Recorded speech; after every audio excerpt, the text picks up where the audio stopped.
There's a lot of good energy in this space right now. I think, like all of you, I am really happy. I'm happy because it's the day before vacation, so we're going to have a week off. But when I was thinking about why I'm really happy, actually, I was completely thrilled with the fifth grade play yesterday. And when I went, let's have a round of applause for the fifth graders.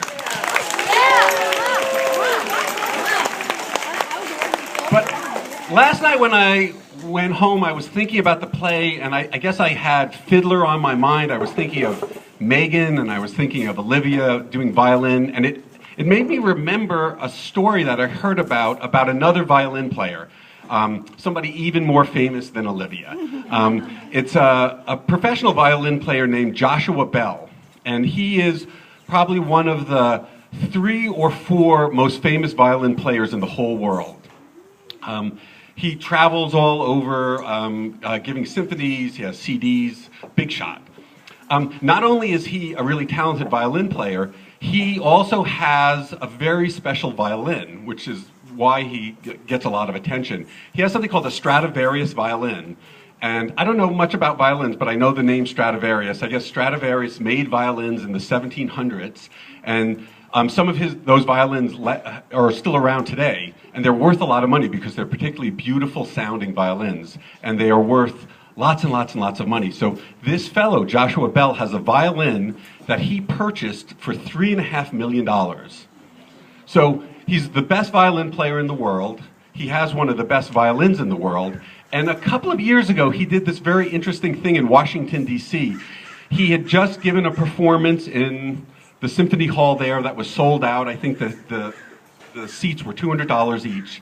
And the next day, he went to one of the subway stations in Washington, D.C., just by himself. He wasn't dressed up like he had been the night before wearing a tuxedo. He just was wearing jeans and sneakers and a sweatshirt and a baseball cap. And he had his $3.5 million violin, and he went into the subway station, and he just set up in one of these big rooms. It wasn't way down where the trains are. It was that like first room you come into. And he just started playing violin for an hour. Some of the things that he had played the night before. And the interesting thing about this story is, and it's all been, it's on YouTube if anybody wants to see it. There's sort of a speed dial version of it. He played for an hour, and no one stopped. The same fellow who played the night before, $200 seats to a packed audience, he was playing and no one stopped. Actually, a couple of kids, young kids, went over to him, but mostly their parents grabbed their hands after like a couple of seconds and said, "Don't talk to the strange man." And he had his violin case open, and people actually threw some money in, not much money. Supposedly he only collected $12.72. And so this raises the issue, and the people who did this were raising the issue, in the United States, in our culture now, are we moving so fast that we stop to appreciate beauty? That all of these people had the chance, this extraordinary chance, the finest violin player in the world, you didn't have to pay for a ticket. You could have just walked over to him and listened for an hour for free and talked to him. But they squandered that opportunity because they were all too busy going and rushing. And so when I thought about that story, I thought about, well, I first thought about my own life and my family, you know, what's that like? But very quickly I sort of moved to Crane and thought, you know, how do we compare in that way at Crane? Are we moving so fast that we're missing opportunities, that we're not being thankful, that we're letting beauty escape? And actually, when I'm honest with myself about it, I think actually as a school we do a pretty good job of stopping periodically and noticing things. I had already mentioned the fifth grade play. I've worked at a lot of schools. When schools usually have plays, they only are authored at night. And so if you want to see the play, you come back at night. But we don't do that at Crane. It's a community event that we all stop. We take a full hour and a half, and the whole community comes together and enjoys the play. And the same thing with Thanksgiving. I love Thanksgiving. It's my favorite holiday.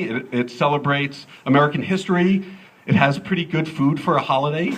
It's a chance to be with your family, and the theme is a pretty nice theme, the thought of being thankful. So, but we don't just take a day or two off. We take the whole week so we can really enjoy Thanksgiving and make the most of it. So I think we do pretty good on that count, but we always try to do better, and today's another example of it.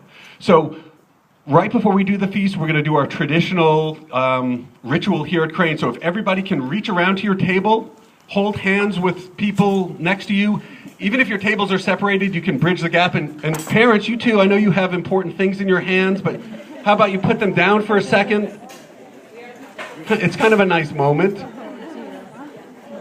And I'm going to ask people to be quiet for a full minute and to do 3 things during that minute. And it's all related to this idea of appreciating beauty. One, we live in an extraordinary part of the world, and Crane School is a beautiful, beautiful campus. So in the minute, look around, look at the buildings, look at the mulberry tree, our beautiful campus. Secondly, while you're sitting there, scan, don't just look at the person opposite you, try to look at all of the faces, our whole community, all the teachers, all the kids, all the parents. And last, in the back of your mind, this theme of Thanksgiving. Think about what you are thankful for. All of us here, just the fact that we're here today, are extraordinarily lucky. So let's just have a minute of silence and enjoy.